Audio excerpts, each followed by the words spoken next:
Snaptech IT is the expert go-to resource for all things CMMC, education, certification, preparation, and ongoing managed IT. Manage, secure, grow. Check it out at snaptechit.com. Hey, everybody, and welcome back to another episode of 123 CMMC.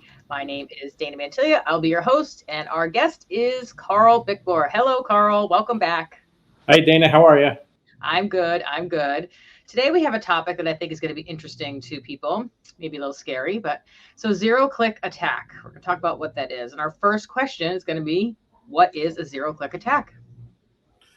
Oh, okay. Well, so zero-click attacks, well, there's a lot of zero phrases going around these days. We talk about zero trust architecture. Here's the concept of the zero-click attack. And so I think a lot of folks are now becoming aware that, hey, you have to be careful about emails that you click on. You have to be careful about a website and what search result you click on, or what ad you might click on, or what pop-up on your computer you click on. Because sometimes that act of clicking is initiating some type of authority or control that allows something to do something on your computer that you don't want it to do. Maybe it comes up and says, "Do you want to do this?" And you say yes. That would be giving it permission. A zero-click attack is one that happens kind of behind the scenes that you're not aware of without any interaction, and so you didn't do anything other than maybe there's a hygiene problem or a reason, and that attack has found its way to your smartphone or your computer device, whatever it may be, and it's begin to initiate even without you clicking on something. See, this is when everybody just throws their hands up in the air and they're like, oh my goodness, there's nothing we can do to stop this stuff. Yeah. Well, the good news is there is something you can do. Maybe you can't stop everything under every circumstance, and that's why you always need to be prepared for how to respond. But the reality of it is there are some pretty basic things that if you take care of, these are not likely to come your way very often, and they're not likely to go very far if they do. Okay, that's a good answer. Okay, yeah. So here's our next one. Are there any warning signs at all that would indicate your business is being hacked in this way? Well, it's a funny thing. I think more than anything, it's about being suspicious in your mind when things behave differently and recognizing, like, I just clicked that application and I gave it my username and password and my multi-factor, and then it presented me with the login screen again. Why did it just do that? When things behave differently than you expect, even on a mobile device, sometimes they're getting super busy doing something and they start to actually heat up. They're like, it's doing something in the background. Now, that can happen for normal reasons too. So it doesn't always mean you're being hacked if that happens, but sometimes things churn and just behave differently than normal. And that indicates that your computer is doing something or your phone is doing something, which could indicate that it's bad guys in the mix. And so, the key thing is you're not going to be aware of it. And it's about being suspicious when things behave differently than usual or in an unexpected way. Okay. Suspicion. Okay. So how do businesses need to think about attack infiltrating networks through external devices? Well, I think the first thing is you have to remember that the concept of if I go into my office and I'm now behind the firewall, that theoretically that now means that I've got this thing protecting every piece of traffic that might find its way into the network. But the reality of it is the idea of the firewall being the line of what can get in and out of your business is not true anymore. People bring in mobile devices, they plug them in, they can tether. You can find Wi-Fi in odd places. You can get access to data through ways that have been not available in the past. And so this a whole concept of it just, if once it's behind my firewall, I'm safe, is not good. I think you should be thinking about the security both on the external side of your company with data and people working from home, but also inside your company.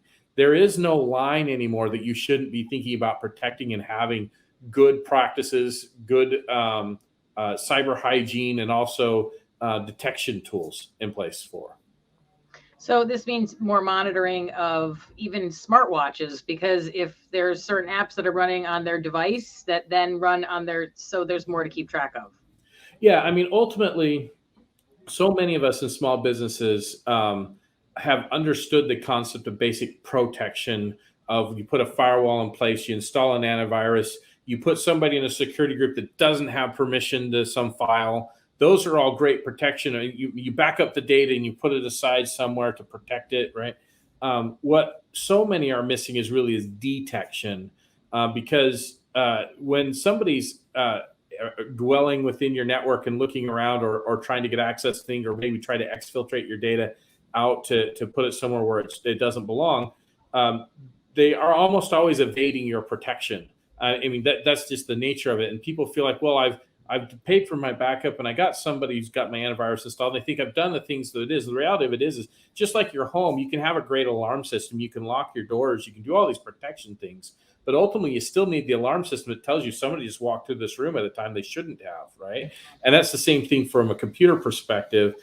How would you ever know a zero click is happening? Well, you would have to have detection in place. And because a zero click by its very nature found an exploit or found some way of getting into your environment through some vulnerability or some process, some door that was left open, figuratively, and you have no idea of knowing that they're there unless you've got some type of monitoring that does actual detection.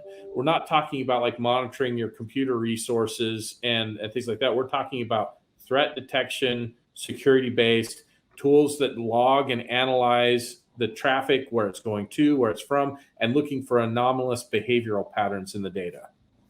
Okay. That was a good explanation. Very good. All right. So what are common app and operating systems are leveraged for zero-click attacks?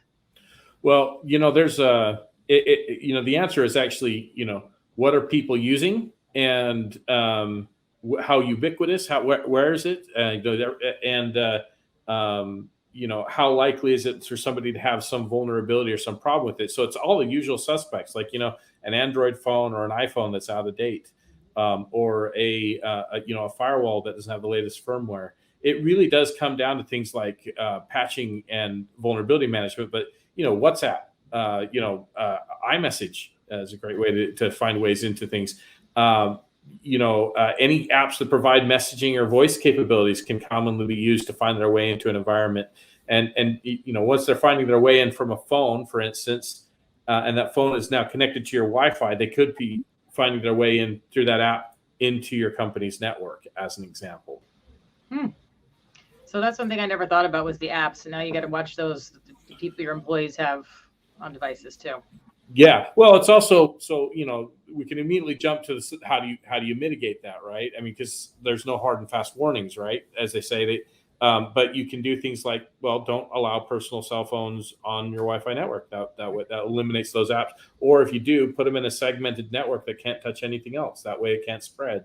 There's things you can do to mitigate this. It's actually, by the way, it's pretty normal best practices. It's just shockingly often not done, right? And one, because people don't necessarily know how, or they just, for some reason, whoever is implementing didn't really have security in mind when they were doing it. They were maybe keeping it simpler or more, just more streamlined. But the problem with that is you're introducing security vulnerability when you don't implement things like that with segmentation and with detection, as an example.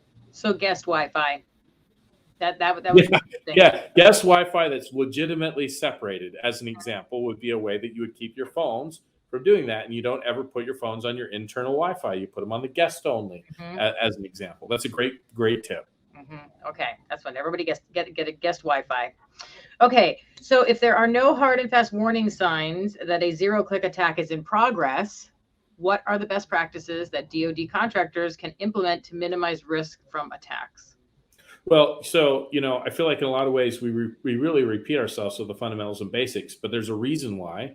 It's because most organizations we come across, they're missing some basic function that they should be doing, right? So the basics are patch management.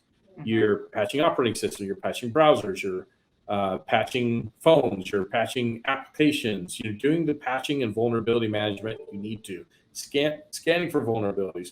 Having a hardening posture to your network where you segment traffic, like you put your IoT devices, like, programmable thermostats or smart boards or people's own Wi-Fi into segmented networks that can't talk to other things.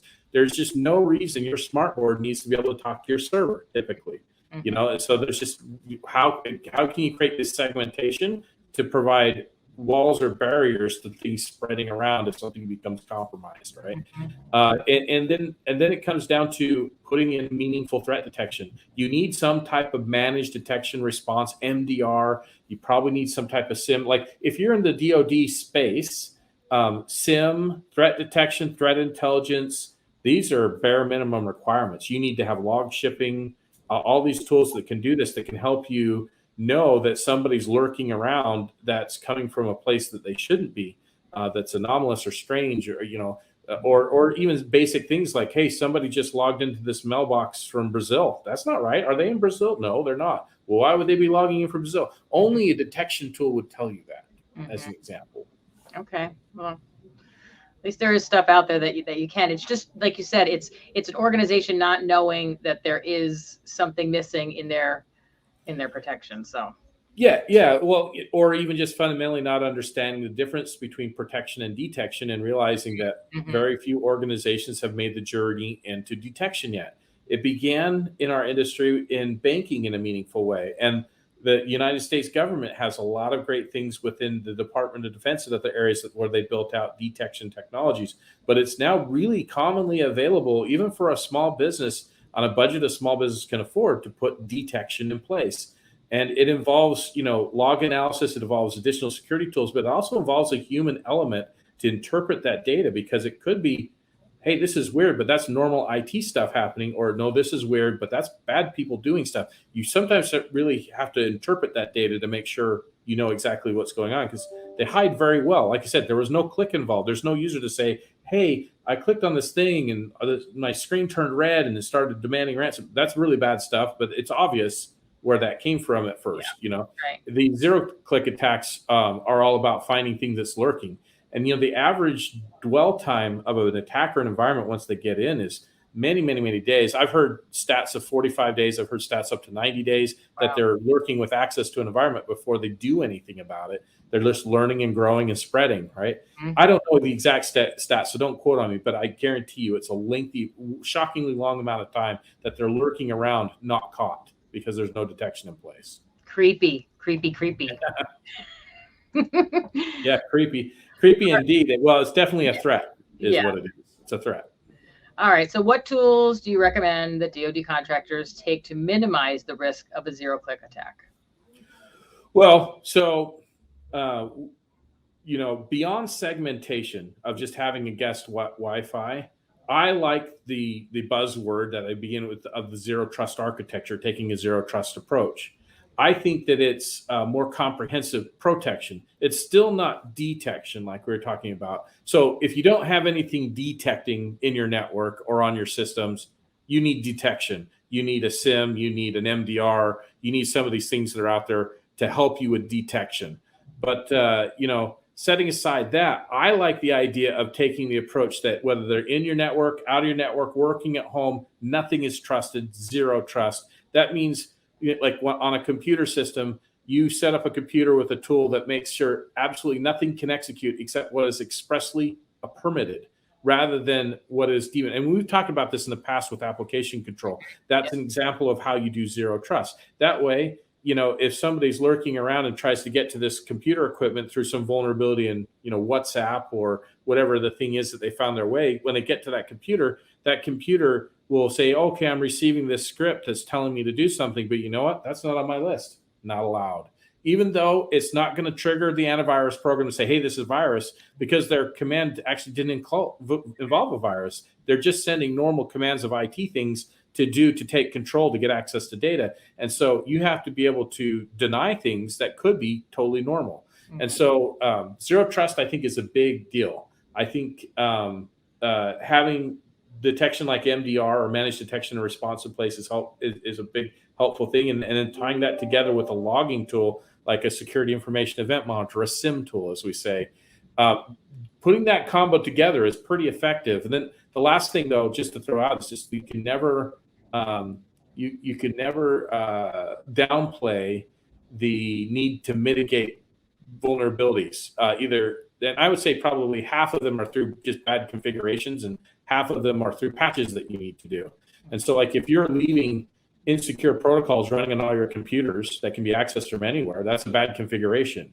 If you have a bunch of apps that are super dangerous and not patched, well, that's vulnerability needs to be patched, right? Just vulnerability management is an underserved area in small businesses, in my opinion. So those are that's a lot to think about, but that's it. It's like zero trust, MDR, vulnerability management, Zero trust can mean zero network access, ZTNAs, zero network trust access, or zero trust networking access. Thank you. Or application control, and just generally having that posture that nothing is trusted, no matter where it's located, in our network or out. Mm-hmm. Okay. Well, this was good stuff here. So, any additional parting thoughts you'd like to share? Well, I think that it's a lot to think about. And so when you think about where to start in preventing these things, I would say, start with planning, because there's comprehensiveness necessary to this. Just as the shameless plug, we do provide a lot of great resources on our website, snaptechit.com/resources, where you can read up and watch videos like this one, or watch other ones where we've done on topics where you can learn about this. I think sometimes you just got to educate yourself first. We try to really put out a lot of great, meaningful content that people can dig into to understand these security topics better. So snaptechit.com/resources. You can always reach out to us on LinkedIn or through email as well, and we're happy to answer questions. And just do the research and make sure you're taking a comprehensive, planned approach, as opposed to you might say, well, I don't have MDR, I'll go get MDR. Okay, well, you solved that, but did it really play into a greater thing? There might be other things that you also need to put in combination with that. So it's not about just doing one thing to solve your problem. Or in other words, there's no silver bullet, right? Mm-hmm. So right. I encourage people to get expert planning, expert resources, and to educate themselves. That would be the other point. And Karl, I have to tell you, as always, you do a very good job of explaining this so that regular people can understand. So. Well, I try. Look, that's what I spend most of my time doing, is talking to business owners that are not tech people. They might be great lawyers, they might be great manufacturers, great general managers, great even IT people. But if I can't communicate in a way that they understand, why'd I bother? So I try. Thank you, Dana. Yes, no, you do a great job. So thank you again for coming on and doing our lovely presentation on this. And thank you, everybody, for watching. And we hope to see you on the next episode of 123 CMMC. Thanks, Bye-bye. Dana. Yeah.